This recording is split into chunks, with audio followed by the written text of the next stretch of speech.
Hello hi అందరికి నమస్కారం. My name is Ram. Welcome to my report YouTube channel. ఈరోజు మీకు పక్క దేశం బంగ్లాదేశ్లో దీపు చంద్రహాస్ అనే యువకుడిని, అంటే హిందూ యువకుడిని, డిసెంబర్ 18వ తారీఖున ఒక ఫ్యాక్టరీ నుండి బయటకు తీసుకొచ్చిన మ్యాప్ గుంపు, అంటే మహమ్మద్ ప్రవక్త యొక్క ఆలోచన రీతి ఉన్న గుంపు అంటది. ఆ గుంపు అతన్ని ఎంత దారుణంగా కొట్టి హింసించి, తర్వాత చెట్టు కట్టి పెట్రోల్ పోసి బట్ట లోడదీసి మరి కాల్చి చంపి ఆ వీడియోని వాళ్ళు తీస్తూ సెల్ ఫోన్స్ ద్వారా తీస్తూ దాన్ని ఆనందిస్తూ మహమ్మద్ ప్రవక్తకి జై హిందులు కొడుతూ ఆ వీడియోని మొత్తం యావత్ వరల్డ్ అంతా సర్క్యులేట్ చేస్తూ వాళ్ళు ఆనందించిన విధానం ఏదైతే ఉందో ఆ విధానాన్ని ఇప్పుడు యావత్ వరల్డ్లో ఆ గుంపుకి వ్యతిరేకంగా, అంటే వాళ్ళు ఇచ్చిన స్లోగన్స్కి వ్యతిరేకంగా చాలామంది అయితే మాత్రం వీడియోస్ చేస్తున్నారు. అలాగే ఆ బంగ్లాదేశ్ని హేట్ చేస్తున్నారు. సేమ్ బంగ్లాదేశ్ పిఎం, నీకు నోబెల్ శాంతి బహుమతి వేస్ట్ అని అంటున్నారు.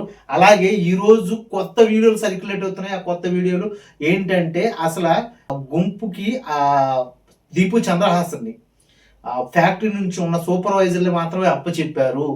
పోలీస్ డిపార్ట్మెంట్కి దీనికి ఏం సంబంధం లేదు. పోలీస్ డిపార్ట్మెంట్ వెళ్ళేటప్పటికి దీపు చంద్రహాసన్ వాళ్ళు చంపేశారు అని RAB-14 అంటే మైమన్ సింగ్ యాక్షన్ బెటాలియన్ ఫోర్స్ ఏదైతే ఉందో అందుకు సంబంధించిన జమైల్ హాసన్ అనే ఒక అధికారి ప్రెస్ మీట్ పెట్టి ఒక నోటీస్ అయితే జారీ చేశారు. దీపు చంద్రహాసన్ తగలబెట్టేసిన గుంపులో 12 మందిని అయితే మేము గుర్తించి అరెస్ట్ చేశామనేసి చాలా గొప్పగా చెప్తున్నాడు. జమైల్ హాసన్, నీ పోలీస్ డిపార్ట్మెంటే ఆ గుంపుకి అప్పచెప్పినట్టు వీడియోలు ఇప్పుడు బయట సర్క్యులేట్ అవుతున్నాయి. దీని మీద నువ్వు ఏ విధంగా స్పందిస్తావు? స్పందించడం కాదు, నిన్నేం చెయ్యాలి?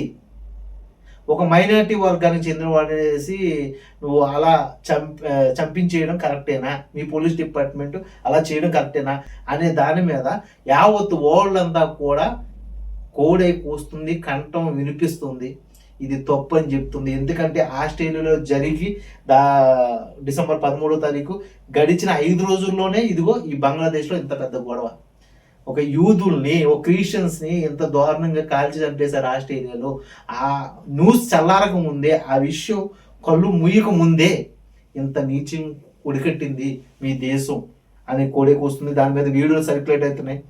దీని మీద మరి మన ఇండియాలో ఉన్న సోకాల్డ్ మైనారిటీ వర్గాల యొక్క ఈ సోషల్ మీడియా యాక్టివిటీస్ ఎవరైతే ఉన్నారో వాళ్ళు ఎటువంటి వీడియోలు చేస్తారో చూడాలి. ఇప్పుడు వరకు ఎటువంటి వీడియోలు చేయలేదు.